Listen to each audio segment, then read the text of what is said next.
Well, that was crazy in Buffalo. I guess my first thought is, what are the chances that Buffalo's entire coaching staff is still employed by tomorrow morning? Because the Bills are severely underperforming relative to their point differential, to their advanced metrics. I think that's their fifth loss of the season. But every single part of the operation failed at critical moments today. The offense repeatedly. That's why Josh Allen has taken a backseat to Brock Purdy. Brock Purdy is now the number one QB in QBR. He has surpassed Josh Allen. The defense, you kidding me? Two all-out blitzes in a row against Russell Wilson. I get it. The first one, okay, impressive. I'm old enough to remember when Russell Wilson was impossible to sack in situations like that. But get out while you're ahead. You can't blitz him again right after that happened. They deserved everything that was coming to them with that defensive pass interference penalty. And then the special teams unit, they see Denver miss the kick. And I don't know why Denver was relying on its kicking game after seeing two missed extra points. That was another level of stupidity. But they see Denver miss the kick. Buffalo does, only to have 12 men on the field. So the coaching at every single step of this, Dorsey, the offensive coordinator, I mean, Josh Allen, you got to harness that talent better. And I blame a lot of the giveaways on Josh Allen too. You know me, I like to distribute blame, but still, offensively, failure for the Bills. Defensively, failure for the Bills. Are you kidding me again? You're making Russell Wilson look like the Russell Wilson of old, with the exception of that one blitz. But the second blitz, just an indefensible play call from Buffalo. And then to have 12 men on the field on special teams. Holy crap. That was good. You know, Monday Night Football, whenever you have Joe Buck and Troy Aikman announcing, still a little weird to hear them announcing an all AFC game, because they used to be on Fox and they used to almost always feature two NFC teams. So I see Denver and I see Buffalo, and it feels like a big game when Buck and Aikman are calling it. I'm just not used to it, but I enjoyed it. It was fun. And now we get to see the final QBR expectation for Josh Allen in this football game. So context for you is that entering this weekend, Josh Allen was number one in QBR, and Brock Purdy was either number two or number three. I forget which. Purdy obviously put together a hell of a game against Jacksonville. Purdy vaulted to the top spot in QBR after that game, but Josh Allen had a chance for a rebuttal tonight. The problem is that Brock Purdy, his QBR is like 76, 77. So and that's really high. So Josh Allen was probably going to have to deliver in-game QBR of about 80, which is really, really damn high, to leapfrog back over Brock Purdy. And I checked about 2 minutes into the fourth quarter, and there was no way that he was going to do it, because this was a bad start statistically for Josh Allen. And it turns out that it was a bad finish for him statistically as well. All right, we ready to check it out? Here we go. I'm going to share the screen. We're going to see the expected QBR for Josh Allen. And it is up there. Ooh, brutal. 25.6. Negative EPA per play. Look, I mean, this was a vintage Russell Wilson game. Found a way to be efficient. Found a way to complete way over the expectation with his passes, 92nd percentile. Good QBR for Russell Wilson. But Josh Allen, that's brutal. So Brock Purdy has officially passed Josh Allen on the QBR list. Let me get the NFL QBR rankings out for you so you could see it in all of its official glory. I'm going to drag it up here. We'll just use the ESPN.com one. Here you go. Brock Purdy, 76.3. Josh Allen, 75.3.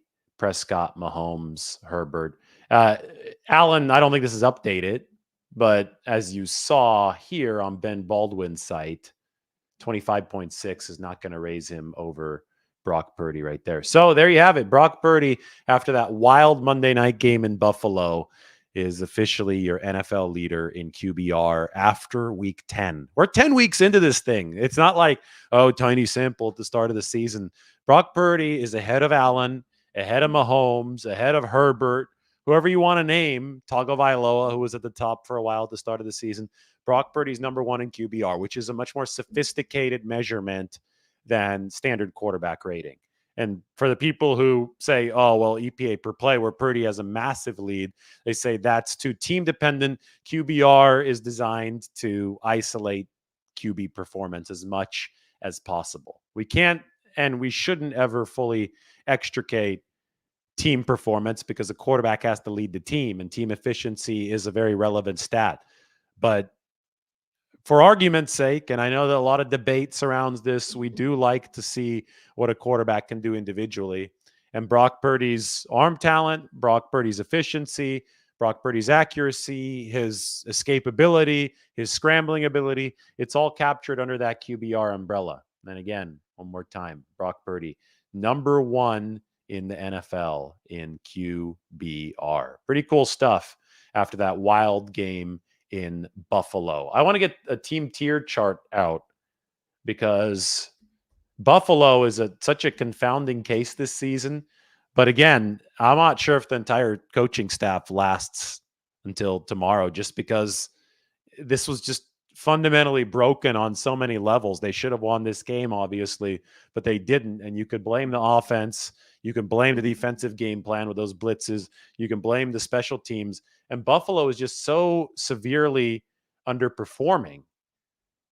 We will see it right now when I put this up on the screen in large. You'll see where Buffalo is from an analytics perspective, and then we'll compare that to where they are from a record perspective. But from the analytics perspective, we have EPA on offense and on defense. The 49ers are obviously the NFL's only tier one football team. They're in the upper right where you want to be. The defense can still get better. We talked about that yesterday. I don't think tonight's game is included here yet. So Buffalo's probably going to move backward a little bit, at least on the offensive side of the ball. The defense also didn't impress us tonight. But look at Buffalo. 49ers offense entering this week had just edged out Buffalo's for the most efficient in the league. Buffalo had a profile a lot like the 49ers. They had a offense that was playing really well, and they had a defense that was mediocre, that was average. They had a lot of defensive injuries, but still, they were in the second tier of the NFL. There's no way that a team that's right here on this graph in the second diagonal tier, like Buffalo, should be 5-5. But there you go. Buffalo is 5-5, which is just what makes it makes it crazy. There's been some bad luck, but they also, it reminded me a little bit of this. The 49ers still have to prove this as well. Buffalo doesn't seem like they've been able to win the gritty games this year, right? And neither are the 49ers. And at some point, the 49ers are going to have to win a gritty game. All of the 49ers wins have been blowouts. Everything's been by 2 possessions. The only game that they've won that hasn't been won by 2 possessions was against the Rams, because the Rams kicked that meaningless field goal at the very end. So the 49ers won by 7 instead of 10. I don't have any doubts that the 49ers will be able to win the gritty game when it comes around, and it definitely will, especially when they're healthy. I think that there were mitigating factors, right, that happened in these past 3 losses, especially the loss against Cleveland. They missed the field goal, but they also didn't have Trent Williams. They didn't have a healthy Trent Williams. They didn't have Deebo Samuel. They didn't have Christian McCaffrey at the end of the game. I think that the 49ers are reasonably healthy with some of their frontline star power. The next time they get into a gritty game situation, they're going to be more likely to win than not, just because they have more talent than the other team. But watching Buffalo and Denver get into such an ugly game today was just a reminder that you have to be able to win those types of games to have a legitimate shot at a Super Bowl. Because you could go through the fancy analytics all you want, and you could say, oh, look at Buffalo. They're one of the top teams in the league from this profile, along with Miami, Dallas, Baltimore, San Francisco, Philadelphia, Kansas City, Detroit knocking on the door. But there's 5-5. They're constantly losing these games that they should be winning. And because of that, their win-loss record doesn't end up matching up with the analytic profile. So it's a lesson for all teams in the league, the 49ers included, that you've got to win those gritty games. You have to do the dirty work when the time to do the dirty work comes, because it's the NFL. No matter how good you are, you're not going to blow people out every single week.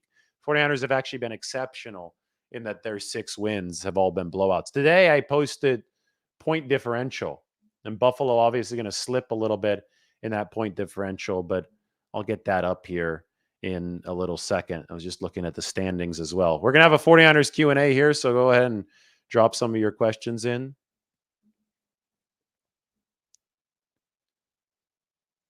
I put chances that Buffalo's entire coaching staff is intact by tomorrow morning.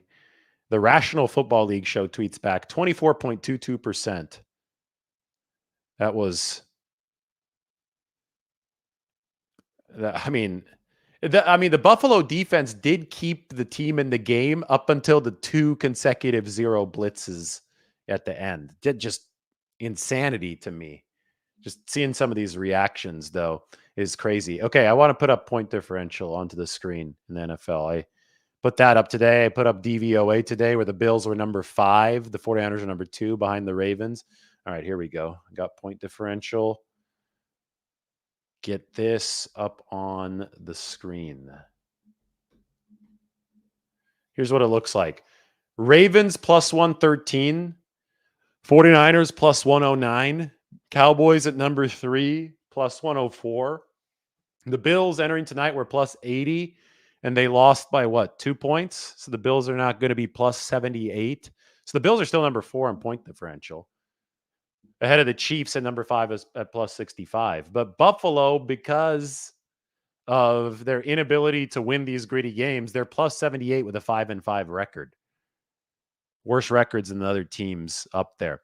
If you're curious, the Eagles are at plus 57. The Lions are at plus 38. And the Seahawks are at -1.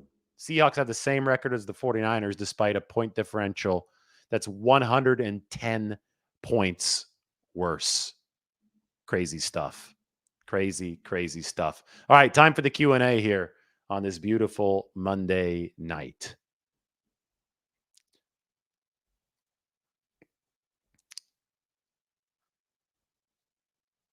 I'm ready for good 49ers questions. I'm scrolling through a few, but if you have good ones, go ahead and post them right now, because I haven't been in there.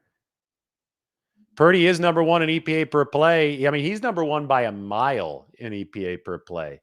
This is good. This is the good stuff right here. I'm going to get this up on the screen for you as well. He's number 1 in QBR. EPA per play is going to be a little bit more team dependent, but this is EPA per play right here. I'm trying to sort it by EPA per play. Even the composite, he's first. You see him right here?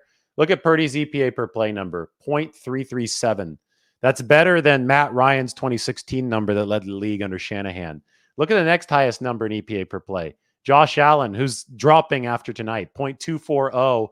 Purdy is going to be over a full 1/10 of a point, which is a ton, as you can tell, higher than second place. I think that Dak Prescott's going to be at number 2 after tonight. So you're going to have Purdy and Prescott at 1-2. Prescott, by the way, has quietly been putting together a productive year ever since that blowout loss to the 49ers. That being said, the Cowboys also have to prove they can win a gritty game. They didn't do it against the Eagles. The Eagles have proven that they're gritty. They can win at the end of these things. The 49ers, the Cowboys, the Bills, those teams still have to prove that. The Dolphins, that's still on the table for them. But anyway, Purdy up by a mile in expected points added per play, which is a good, smart way to look at the efficiency of an offense. And he's also number 1 now in QBR. And here's a great, great point. And Brock Purdy is still in the developmental phase. He's got, 17 or 18 career games under his belt. The appropriate comp for Brock Purdy should be Kenny Pickett, right? It's a quarterback who has around the same amount of starts under his belt. People, meanwhile, are comparing Brock Purdy, and rightfully so, I guess, to Josh Allen, Dak Prescott, Jalen Hurts, Tua, Patrick Mahomes, and he's better than those guys from a statistical perspective. But that's not really the apples and oranges comparison when you want to look at experience, right? And the experience for Purdy, so much less than those guys. yet he's still putting up these numbers behind an offensive line that is number 22 in pass block win rate. So it's not all about the weapons for Purdy. First thing when you talk about a quarterback's weapons, the first thing you look at is, okay, how good is his offensive line? Jalen Hurts might have the best O-line in the league. Great. It's a team sport. Good for him. Brock Purdy doesn't have the best O-line in the league. And two of the games in which he, which are part of the sample for this number one QBR, two of those games didn't feature Trent Williams, which makes the 49ers, I think, objectively one of the worst offensive lines in the league when they don't have big number 71. Somebody said that Kenny Pickett is better. These people should get their football talking cards removed. You could find anything on YouTube. A lot of garbage opinions. Kenny Pickett better than Brock Purdy. That's funny. I saw Kenny Pickett play. He could hardly complete a pass over 5 drives against the 49ers defense. According to Total DVOA, the Niners are second behind Baltimore. Yeah, but they've closed some of the gap with Baltimore. I could also get that open on the screen for you if you're interested. The DVOA for the season. Here it is. I have that screenshot. I'll toss it up there. Aaron Schatz, formerly of Football Outsiders, has moved DVOA to ftnfantasy.com. Good website. Check it out. Aaron's a good guy. This is defense adjusted value over average, another good, smart way to measure the efficiency of football teams.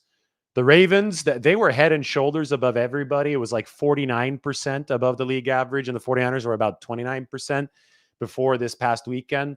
As you can see, the 49ers climbed up to 35.9%, and the Ravens, with their loss to the Browns, dropped to 44.8%. So Christmas Day, Baltimore at Levi's Stadium is lining up to be one hell of a game. If you want the splits, the 49ers are ranked number 1 on offense and number 10 on defense. The Ravens are number 5 on offense and number 2 on defense. So the Ravens are the only team in the NFL right now that is top 5, both offensively and defensively. The 49ers are trying to trend back up on defense. We can put it back to here. If the 49ers can continue trending up on defense, if this logo right here moves up to the top 5, so it'd be somewhere right here, they can be in a tier that's separated from everybody else. They can be up in this corner of the graph. I think that's the goal for the San Francisco 49ers. Keep on sustaining this defensive turnaround and obviously sustain the top offense in the league. And then you could be the true juggernaut at the top. The betting markets, many of them, I don't know if all of them, but I know at least some of them have the 49ers as the Super Bowl favorite right now. It's Baltimore and the 49ers, rematch of the 2012 Super Bowl. We might see a preview of that 2012 Super Bowl on December 25th at Levi's Stadium.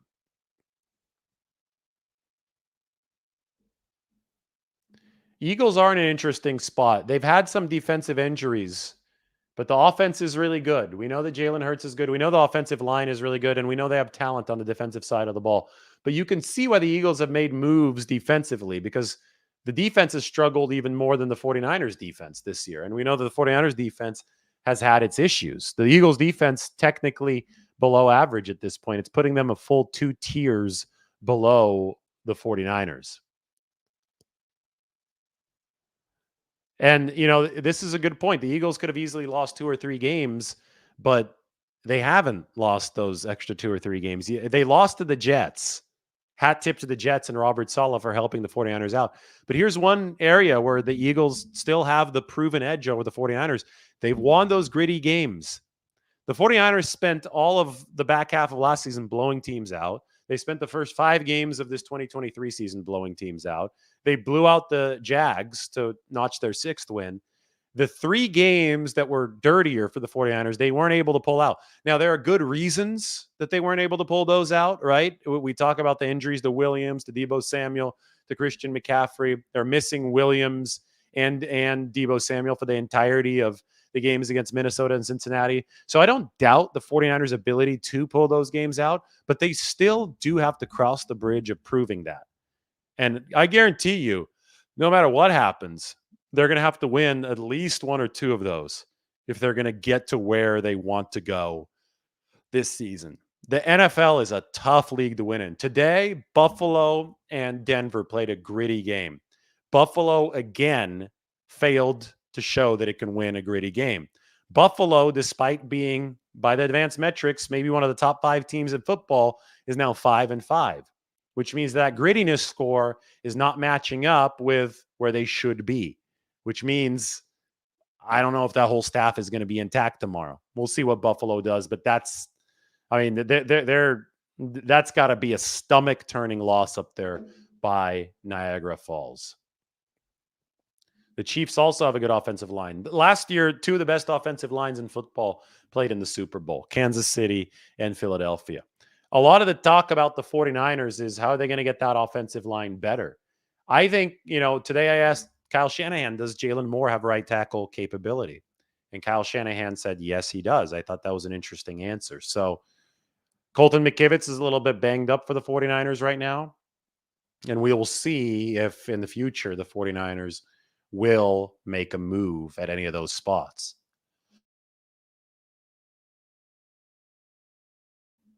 Because they want to continue moving rightward and they want to continue moving upward on this graph. All right, back to the Q&A. See what people are asking. Biggest challenge against Tampa Bay. Tampa Bay, as you can see right here, the 49ers stomped them last year when they had Tom Brady, and now they have Baker Mayfield. Tampa Bay is a mediocre team. Offense, a little bit better than defense. I think the defense is aging out for Tampa Bay. Last year, it was a big challenge for Brock Purdy in his first career start. This year, yes, he's going to have to face some veteran guys, especially up front against this Tampa Bay team.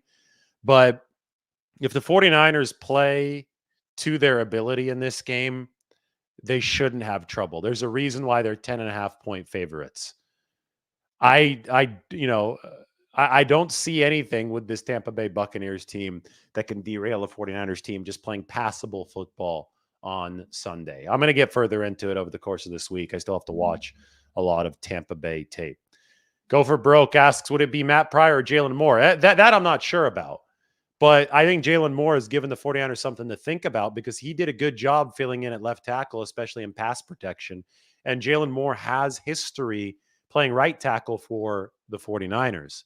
Somebody theorized online that the 49ers' best line might be left tackle Trent Williams, left guard Aaron Banks, center Jake Brendel, right guard John Feliciano, and potentially a platoon with right guard Spencer Burford, and right tackle Jalen Moore, with Colton McKivitz being the 6th man able to plug in at left tackle, because the argument is that Colton McKivitz has been better in his career at left tackle than he has been at right tackle.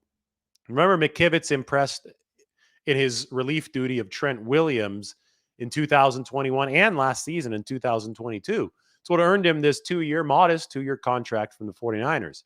But they needed to fill in for Mike McGlinchey, who started for the victorious team tonight, the Denver Broncos. By the way, let's talk about the Denver Broncos for a second. Everybody was laughing at them when they lost to the Dolphins and gave up 70 points. Everybody was saying, oh, look, they lost to the Jets too. Suddenly they're 4-5, and they're in that hunt of mediocrity in the AFC. There's a big glob of mediocrity in both conferences. And Denver, instead of being terrible, is right in the midst of it. I mean, we go to the team tiers right now, and I'll keep Matt Pryor and Jalen Moore up here because this is the Mike McGlinchey replacement question surrounding Colton McKivitz, and he's with the Broncos now. Denver, decent offense, and today Russell Wilson I thought was really good. Russell Wilson impressed me. That offense is now officially above average, and it still is Russell Wilson, so you still got to look out because he's a master of pulling rabbits out of the hat. And that defense is getting better and better. I mean, the reason the defense is sunk so low here, a lot of it is because of that Miami game where they gave up 70. Most of those points came in garbage time. So I would, venture to say that if we put this since, 4 weeks ago, then Denver's profile would look a whole lot different. Just interesting how teams can evolve over the course of the season. They're kind of like Jekyll and Mr. Hyde. That's a good one from Dave Zobel Jr. And you see that a lot in the NFL because everybody's good on that field. I was hanging out with my wife and her parents tonight, and I was saying every single player on the field was either the best or the second best player on his college team.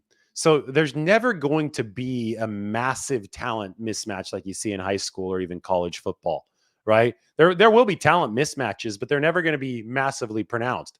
When a team gets blown out, it's typically because the alignments aren't right. Coaching is a huge deal at this level because all the players are so good. So a lot of the difference that you can gain in a game is through coaching. So, Denver early in the season, the defense was completely out of sorts. I don't think it was well aligned. Obviously, that led to some defensive demoralization, but obviously they can look a whole lot better once things start to go their way. Today, I saw DJ Jones make a tackle in open space on Monday Night Football. I got a little nostalgic because DJ Jones on Monday Night Football making open tackles in space, that back when he was opponents with Russell Wilson. Remember 2019 49ers Seahawks? That was, what are we in now? 2023? That was about 4 years ago to the day. I would think like 3 or 4 days ago. It was in early November, the 49ers and Seattle. I believe it was week 10.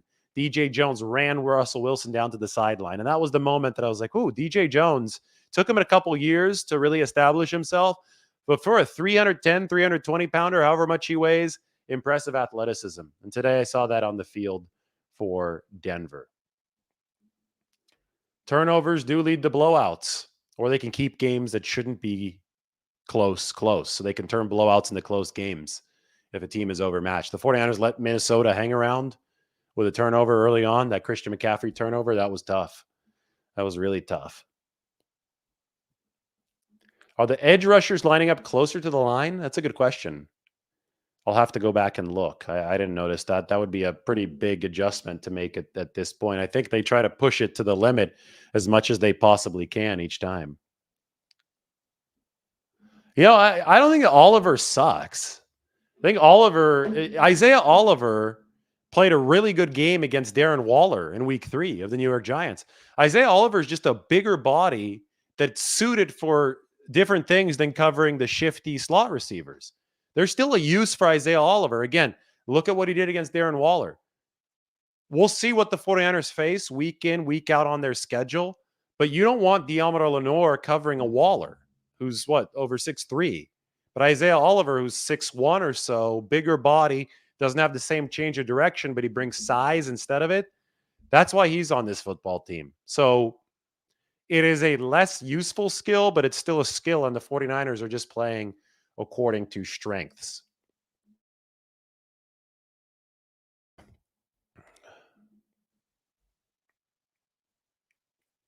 And I don't think he's a great nickel back. I really don't. And I don't think the 49ers think so either. But I think they're being realistic and they're saying, hey, he's made some plays for this team. He just has to play a very specific role. Cash Money asks, best case scenario, the Niners sweep Seattle and beat Philly. Do you think that second Seattle game will clinch home field? No way. Because currently Philadelphia is 2 games ahead of the 49ers. Now, Philadelphia has a really, really tough schedule coming up. This is Philly's schedule over the next few weeks. They play Kansas City on Monday Night Football. That's coming up next Monday night. So a week from now, we'll have that result. Then they host the Bills, who are probably going to get desperate here at 5-5 now after yet another loss. Then the Eagles host the 49ers. And then they go on the road and they play the Cowboys, who almost beat them in Philly. So the 49ers have a real chance to make a move against the Eagles in the race for the number 1 seed. But even if the 49ers win the next 3 games, and even if Philadelphia loses the next 3 games, the 49ers will only be 1 game ahead of Philadelphia with still quite a bit of the season left to play. So there's no way that they'd be able to clinch in the second Seattle game, which is 4 games away from now. On top of that, the Detroit Lions have only lost 2. So the Detroit Lions are also still ahead of the 49ers for the number 1 seed. 49ers are way away from being able to clinch home field if they win. In all likelihood, based on how this is lining up right now, they're not going to be able to clinch anything until week 18. And that's assuming they're winning almost repeatedly, right? They might be able to lose once more, but this is going to be a long, long battle for the 49ers.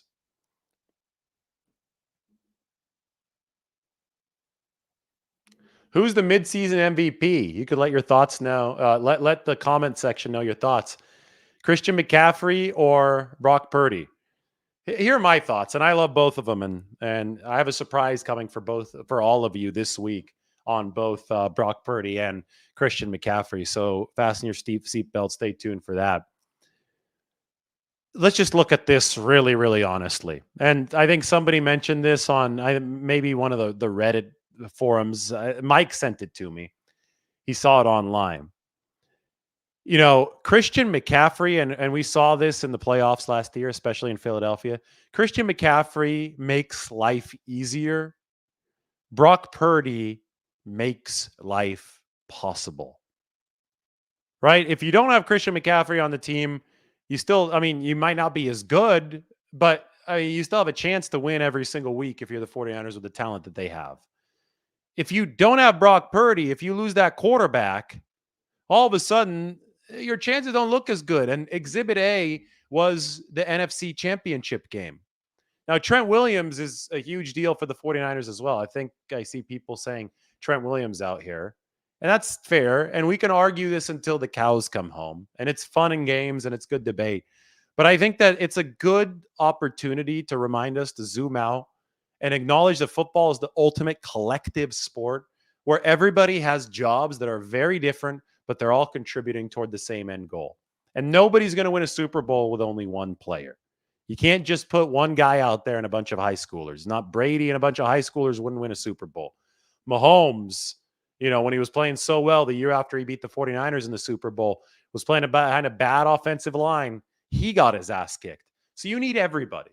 Every player in the league needs a supporting cast that is a quality supporting cast to win a title. Eric Gomes says this week it showed having Trent and Debo back. Yes, indeed, it did. I mean, those guys lead the 49ers out for a reason. Everybody helps everybody. That's the beauty of this all. It's a team sport, which is why I don't like to get stuck in these arguments for too long because they lose the essence of the game. It's a beautiful game where these guys are coming out together as a band of brothers, as a team, right? That's what it's all about. Like stuff like this right here. 49ers coming out together as a team. This is not Trent Williams playing a certain position, Deebo Samuel, Brock Purdy. They're all walking out together. They're all wearing the same uniform. They're all unified for a common goal. That's the point of this. That's how we should be covering this. We're viewing this through the lens of the team.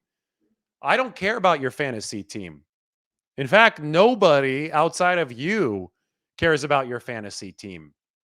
When we talk about the 49ers, we care about whether the 49ers are good enough to win or lose every week. We analyze it through that way. So this, to me, was just such a telling sight because you have the 49ers' new individual edition, Chase Young, number 92. He's out there with the rest of the guys right away. They've integrated him into the team. And that is the proper way to cover this sport.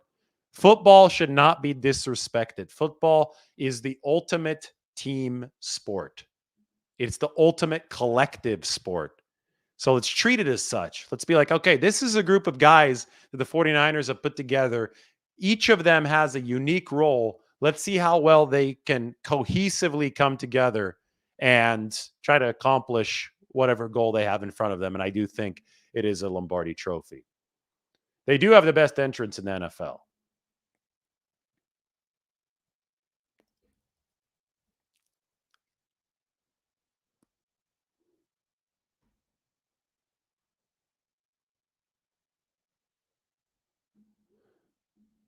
I talked about the buck end. The buck end did look really good on Sunday, yesterday. I'm in Nashville right now. Made it to Nashville, a quick flight from Jacksonville. Now got to take the next step in the journey back to San Francisco for practice this week. 49ers against Tampa Bay. 49ers are right now the best performing team in the National Football League. They and the Ravens have put together the best statistical body of work so far. Record-wise, the Philadelphia Eagles are looking damn good. A lot's going to be resolved, I think, over the course of the next few weeks as far as pecking order goes. But it won't be fully resolved until January and February, which is what's going to make the next few months such a fun watch. Mike just sent me something. Sent me some tape. We ready to watch some tape? Oh, he sent me a little picture. It's a screenshot. Brock Purdy has 3 games from a full season of stats. Does that include the playoffs? If we include the play, I guess we don't include the Philadelphia game because he barely played or barely threw in that. But I'm guessing 14 regular season games so far. Yeah, 14 regular season games so far. Purdy has a 68.1% completion percentage, 3,703 yards, 28 touchdowns, 9 interceptions. So he's on pace for 30 TDs, over 4,000 yards. I think he's at a perfect 17 right now if you include the playoffs, right? But if you don't, after the Tampa Bay game, we're going to have that full 17 game, including the playoffs, not including the Philadelphia game because he got hurt on the first drive. We're going to have that full season glimpse into Brock Purdy, and I'll definitely have something to do with a video there. Javon Hargrave. All right, let's watch some Javon Hargrave tape. Mike made me do it. You can thank Mike. Here we go. Javon Hargrave. Let's watch.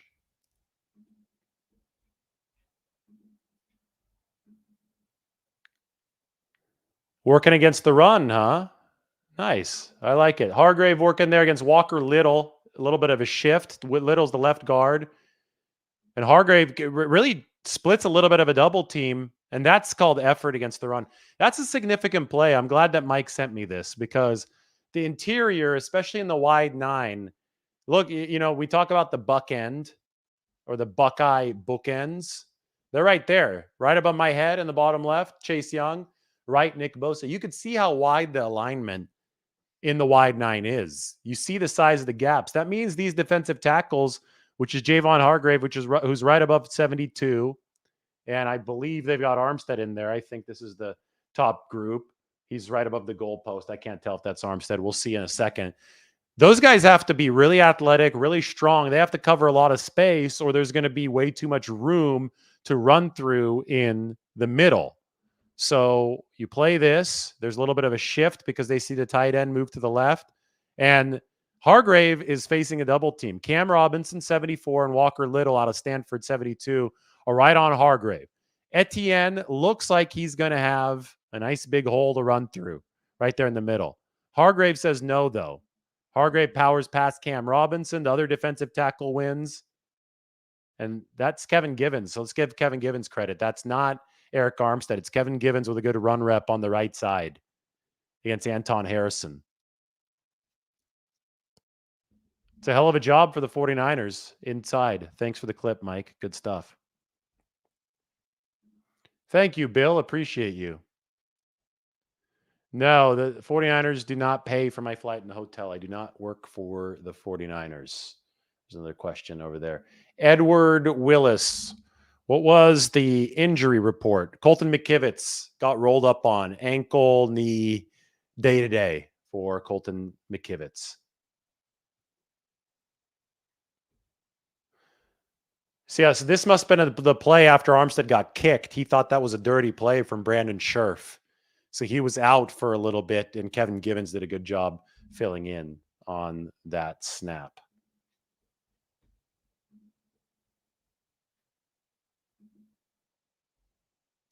This alignment right here. Okay, Mike sent me something cool. We're gonna put something else up on the screen.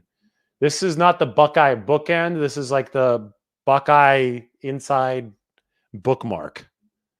Wonder how big of a dose of this Baker Mayfield is going to get this weekend. Just wait till you check this out. It's almost ready. All right, here we go. Look at that. Bosa, Chase Young lining up on opposite sides of the center. Obvious pass situation. You could tell from the stances of the Jacksonville offensive line. So they got Hargrave on the outside. I'm going to have to ask Bosa and Chase about this particular formation. This is going to be fun. I believe that's Armstead on the left. I can't tell for sure. I could tell Hargrave on the right, Armstead on the left. But Bosa and Young both getting to stand up. That's a nightmare for interior linemen because interior linemen are generally stockier. They're not as long as tackles. They're not as athletic as tackles. But when you know that it's going to be a pass and you don't have to defend the run on the inside, then you can just put those longer guys, the more athletic edge rushers on the inside. And this is going to be a nightmare for opposing defenses. If the 49ers can get ahead, if they can stop the run, they're going to have fun. This is fun.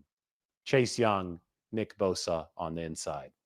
All right, everybody, subscribe. Have a good Monday night. We'll talk to you soon. I think this is a good way to finish it.